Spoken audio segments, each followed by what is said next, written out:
గిద్యోనును దేవుడు దర్శించినప్పుడు ఒక మాట అంటాడండి. న్యాయాధిపతులు 6వ అధ్యాయము 12వ వచనం. యెహోవా దూత అతనికి కనపడి, పరాక్రమము గల బలాఢ్యుడా, యెహోవా నీకు తోడై ఉన్నాడని అతనితో అనగా, ఏమన్నాడు దూత? ఏమన్నాడు? పరాక్రము గల బలాఢ్యుడు. ఇప్పుడు 15వ వచనానికి రండి. అతడు, చిత్తము నా ఏలినవాడ, దేని సహాయము చేత నేను ఇశ్రాయేలీయులను రక్షింపగలను?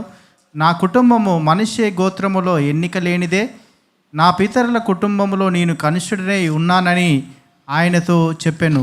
ఏమన్నాడు? దేవుడు దూత వచ్చి పరాక్రము గల బలాఢ్యుడా, ఈయనేమన్నాడు?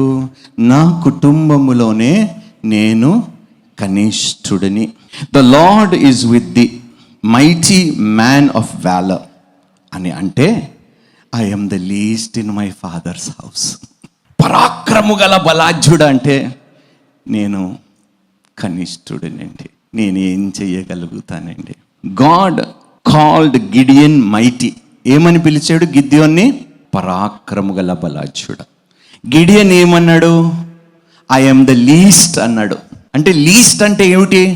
నా కుటుంబములోనే నేను ఎన్నిక లేని వాడిని. చూసావా, దేవుడు నిన్ను చూసే విధానము, నీవు నిన్ను చూసుకుంటున్న విధానము ఎంత తేడా ఉన్నదండి. దేవుడికి తెలియదా గిద్యోను భయపడుతున్నాడని?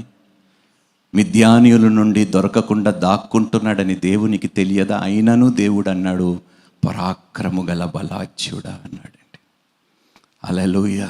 బలహీనుడిని నేను బలవంతుడని బైబిల్ చెప్పమంది. దేవునికి మహిమ కలుగునుగాక. నీవు ఎంత బలహీనురాలువో, ఎంత బలహీనుడివో, ఆ బలహీనతలోనే ఆయన శక్తి నీ మీద పరిపూర్ణముగా నిలిచిచున్నది. కాబట్టి నీ అంత బలవంతుడు ఎవ్వడు ఈ భూమి మీద లేడు. హల్లెలూయా.